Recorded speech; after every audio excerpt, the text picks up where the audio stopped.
Redmi Buds 6 Pro dari Xiaomi. Apa kelebihannya? Mari kita lihat. Feature fast pair dengan phone Android anda.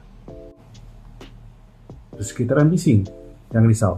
Ia juga dilengkapi dengan active noise cancellation untuk ketenangan hati anda sambil mendengar lagu. Ia juga mendapat sertifikasi high-res audio yang menyokong LDAC codec dan juga high-res lossless audio.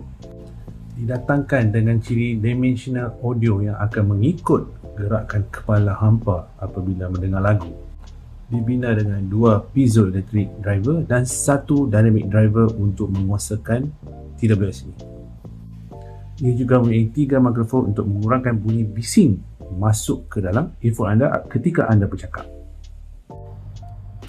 Bateri mampu bertahan sehingga 95 jam dan termasuk dengan casing sehingga 36 jam. So basically hampa akan dapat lebih kurang 3 kali pengecasan menggunakan casing tersebut.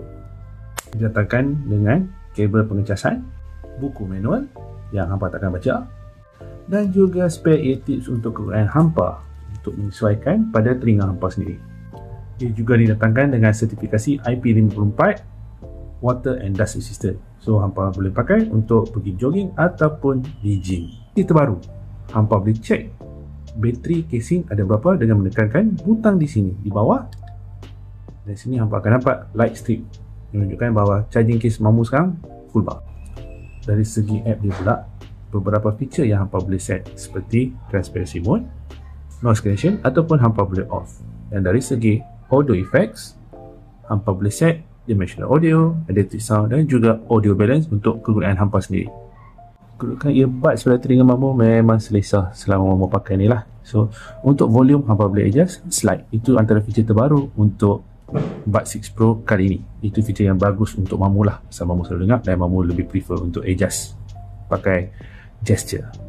Dia letakkan 3 warna, iaitu warna hitam macam mamu, lavender purple dan juga putih. Untuk harga $299, mamu recommend untuk hampa beli. So mana hampa dapat, hampa boleh pergi kepada Shopee ataupun pada website dia orang. Selamat menggunakan Redmi Buds 6 Pro.